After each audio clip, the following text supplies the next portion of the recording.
कहते हैं कि अगर आपको एक सांप और दूसरी तरफ एक सूडो फेमिनिस्ट दिखे तो सूडो फेमिनिस्ट को पहले कूट देना चाहिए। और ऐसा क्यों कहते हैं इसके लिए मैं आपको एक इंसिडेंट बताता हूं। जयपुर में आईपीएल मैच से पहले का दिन था। टीम होटल के बाहर यूजुअल माहौल था, फैंस खड़े हुए थे, एक्साइटमेंट अपने पीक पर थी। ऐसे में अभिषेक शर्मा बाहर निकलते हैं और तभी एक फीमेल फैन अचानक से आगे बढ़ती है। वो उनका हाथ पकड़ती है और सिर्फ पकड़ती नहीं है, उन्हें अपनी तरफ खींच लेती है।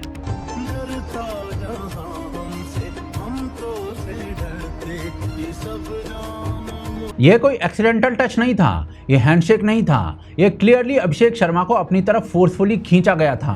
और अभिषेक शर्मा का रिएक्शन तुरंत दिखा था वहां पर। वो स्माइल नहीं करते, वो एंगेज भी नहीं करते, उनके फेस पर इरिटेशन और डिस्कंफर्ट दिखता है। अभिषेक शर्मा अपना हाथ छुड़ाने की कोशिश करते हैं और उसी मूवमेंट में सिक्योरिटी बीच में आ जाती है और सिचुएशन को कंट्रोल में लेने की कोशिश करती है। यह सीन तो यहीं पर खत्म हो जाता है, लेकिन आज की ताजा खबर यहीं से शुरू होती है। वीडियो कुछ ही घंटों में वायरल हो जाता है, सोशल मीडिया पर हजारों कमेंट्स आते हैं और यहाँ पर एक इंटरेस्टिंग पैटर्न भी सामने आता है। कई लोग इसे क्यूट मूवमेंट बोलने लगते हैं, कुछ कहते हैं कि वो तो बस एक्साइटेड थी, कुछ इसे फैन लव बताते हैं, कुछ तो ये भी कहते हैं कि इतना सीरियस लेने की क्या जरूरत है। अगर आप इन लोगों के वर्ड्स को ध्यान से देखोगे तो एक चीज आपको समझ में आएगी, ये उस एक्ट को डिस्क्राइब नहीं कर रहे, ये उसे सॉफ्ट बना रहे हैं। पर चलिए अब एक सिंपल कंपैरिजन करते हैं। सेम सिचुएशन इमेजिन कीजिए, सेम होटल, सेम एनवायरनमेंट, लेकिन जेंडर रिवर्स कर दीजिए। एक मेल फैन स्मृति मंदाना का हाथ पकड़कर उनको अपनी तरफ खींचता है, वो अनकंफर्टेबल दिखती हैं और सिक्योरिटी इंटरवीन करती है। अब जरा सोचिए कि रिएक्शन क्या होता। क्या लोग इसे क्यूट मूवमेंट कहते या फिर तुरंत आउटरेज होता, हैशटैग्स बनते, डिबेट्स होती, मीडिया कवरेज होता और लैंग्वेज पूरी तरीके से बदल जाती। हैरेसमेंट, वायलेशन, अनसेफ, इस प्रकार के वर्ड सामने आने लग जाते। तो भाई साहब सवाल ऐसे में ये नहीं है कि क्या हुआ था, सवाल ये है कि हम उसे क्या नाम देते हैं। और वो नाम सिचुएशन डिसाइड नहीं करती है,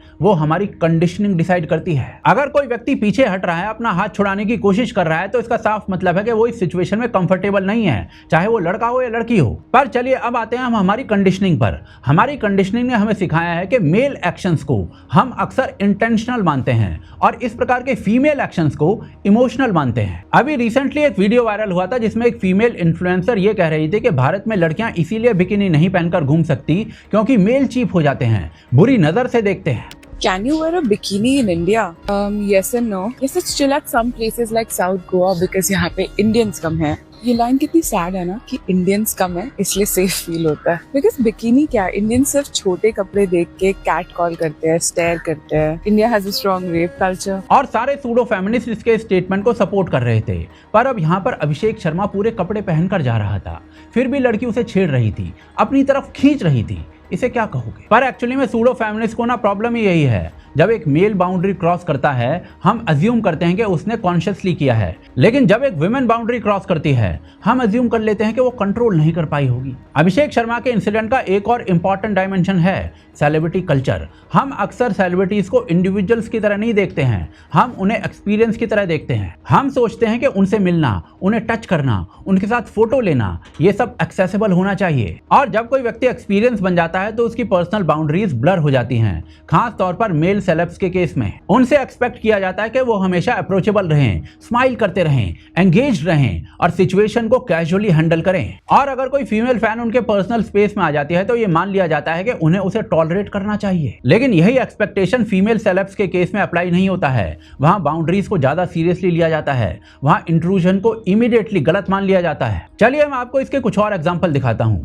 2023 में आदित्य रॉय कपूर अपनी वेब सीरीज के प्रमोशन के दौरान पब्लिक इंटरेक्शन कर रहे थे। अब ऐसे में एक फीमेल फैन उनके पास सेल्फी लेने आई। आदित्य ने पोलाइटली पोज किया, लेकिन जैसे ही फोटो ली जा रही थी उस फैन ने अचानक उनको किस करने की कोशिश की। आदित्य रॉय कपूर ने तुरंत रेजिस्ट किया और क्लियरली मना किया। इसके बावजूद फैन ने उनका हाथ पकड़कर उनको किस कर लिया। पूरे इंसिडेंट में आदित्य रॉय कपूर विजिबली अनकंफर्टेबल दिख रहे थे, लेकिन इस इंसिडेंट को ऑकवर्ड फैन मूवमेंट कहकर सर्कुलेट किया गया। कोई आउटरीच नहीं हुआ, कोई स्ट्रॉन्ग डिमांड नहीं आई कि उस फैन को अकाउंटेबल ठहराया जाए। चलिए दूसरा केस बताता हूं।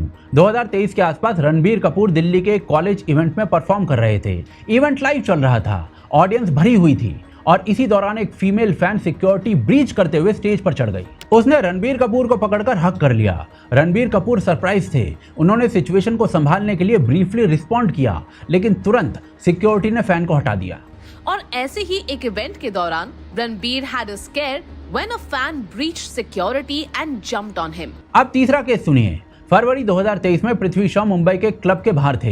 एक फीमेल इन्फ्लुएंसर सपना गिल और उनके ग्रुप ने उनसे मल्टीपल सेल्फीज की मांग की। पृथ्वी शॉ ने कुछ फोटोज के बाद मना कर दिया, लेकिन इसके बाद सिचुएशन एस्केलेट हो गई। रिपोर्ट्स के अनुसार ग्रुप ने एग्रेसिव बिहेवियर दिखाया और बाद में फिजिकल कॉन्फ्रंटेशन तक बात पहुंच गई थी। कुछ फोटोज के बाद पृथ्वी शॉ ने मना कर दिया, लेकिन इसके बाद सिचुएशन एस्केलेट हो गई। रिपोर्ट्स के अनुसार उस ग्रुप ने बहुत एग्रेसिव बिहेवियर दिखाया और बाद में लड़ाई झगड़े तक बात पहुंच गई थी। पृथ्वी शॉ की कार पर हमला हुआ और अलिजिडली फिजिकल असॉल्ट भी हुआ। इसके अलावा 2007 में कोलकाता के ईडन गार्डन स्टेडियम में कंडीशनिंग कैंप के दौरान एक फीमेल फैन सिक्योरिटी बाउंड्रीज को तोड़ते हुए पब्लिकली एमएस धोनी को जबरदस्ती हग और किस कर लेती है। एमएस धोनी इस पूरी चीज से पूरी तरीके से सरप्राइज हो जाते हैं, लेकिन यही चीज शाहरुख खान के साथ भी कुछ इस तरीके से देखी गई थी। किस करने के बाद जैसे ही वो फैन मुड़ी तो उनके रिएक्शन। इसके अलावा कुछ और एग्जांपल्स की बात करूं तो विराट कोहली,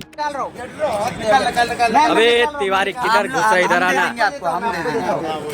चलो चलो चलो सर, ये लोग को भी एक फोटो चाहिए। क्रिस्टियानो रोनाल्डो या She's on the pitch. Look at that scarf around the star. Unbelievable energy. He gives her a rose. या Justin Bieber. Encounter that Justin Bieber had with a fan last night at Coachella. This is my video. I happened to catch it too, so just really weird. This girl here is grabbing him. She grabs him a couple of times. इन सभी के साथ इस type के movement हो चुके हैं। अब इन सारे केसेस का कंट्रास्ट करने के लिए कुछ फीमेल सेलेब्स के केस देखते हैं। 2024 में काजल अग्रवाल हैदराबाद के एक फैशन इवेंट में थी। इवेंट के दौरान एक मेल फैन सेल्फी लेने के लिए उनके पास आया। फोटो लेते समय उसने इनअप्रोप्रिएट तरीके से उनको टच किया। काजल विजिबली अनकंफर्टेबल और अपसेट दिखी, लेकिन ये पूरा इंसिडेंट तुरंत वायरल हो गया। सोशल मीडिया पर आउटरेज फैल गया। हेडलाइंस आई, actress molested, fan misbehaves, disgusting act. दूसरा एग्जांपल देखिए, दिसंबर 2025 में निधि अग्रवाल हैदराबाद में एक सॉन्ग लॉन्च इवेंट में गई थी। इवेंट के बाद क्राउड अनकंट्रोल्ड हो गया। कई मेल फैंस उनके पास आ गए, सेल्फी लेने की कोशिश करने लगे और रिपोर्ट्स के अनुसार इनअप्रोप्रिएट टचिंग भी हुई। निधि अग्रवाल इससे क्लियरली अपसेट थी और उन्होंने अपना दुपट्टा पकड़कर खुद को कवर किया और मुश्किल से अपनी कार तक पहुंची। The Raja Saab song launch event that took place at the Lulu Mall in Hyderabad yesterday, and after the event the crowd was out of control and Nidhi Agarwal in fact got mobbed. और इस incident पर पूरे internet ने react किया था। Celebs भी react कर रहे थे। सिंगर चिन्मय ने इसे स्ट्रांगली कंडेम किया था। मीडिया ने इसे डिस्गस्टिंग बिहेवियर और टॉक्सिक फैन कल्चर कहा था। पुलिस तक बात पहुंच गई थी। पुलिस ने सुओ मोटो केस रजिस्टर कर लिया था और एक नेशनल लेवल का डिस्कशन बन गया था। जेनेलिया डिसूजा के केस में तो रिएक्शन और डायरेक्ट था। फैन ने बाउंड्री क्रॉस की थी तो उसको वहीं पर चांटा मार दिया गया था और जेनेलिया के इस एक्शन की सबने बोल्ड स्टेटमेंट कह कहकर सराहना की थी। आहना कुमरा के साथ भी 2023 के एक पब्लिक इवेंट में ऐसा ही हुआ था। एक मेल फैन फोटो लेने के दौरान उनके बहुत करीब आ गया था और उसने उनके शोल्डर के आसपास हाथ रखने की कोशिश की थी। आहना ने तुरंत इस पर रिएक्ट किया था। कैमरा के सामने ही उन्होंने जोर से कहा कि please don't touch me. Video viral हुआ और सोशल मीडिया पर उनको सपोर्ट मिला, जबकि उस फैन को सबने क्रीपी और बाउंड्री क्रॉसिंग बिहेवियर के लिए कॉल आउट किया था। इसी तरीके से विद्या बालन के साथ 2017 के एक इवेंट में फैन ने बिना कंसेंट के उनके पर्सनल स्पेस में घुसकर उनको टच कर लिया था। विद्या ने तुरंत उसे पब्लिकली कन्फ्रंट किया था और सबके सामने नाराजगी जता दी थी। अब इन सारे केसेस को साइड बाय साइड रखकर देखिए। मेल केसेस में लड़की का बिहेवियर क्यूट फैन की तरह देखा जाता है, पर फीमेल केसेस में लड़के का बिहेवियर चीप, ग्रॉस, टॉक्सिक इस तरीके से देखा जाता है। और भाई साहब यही कोर इशू है।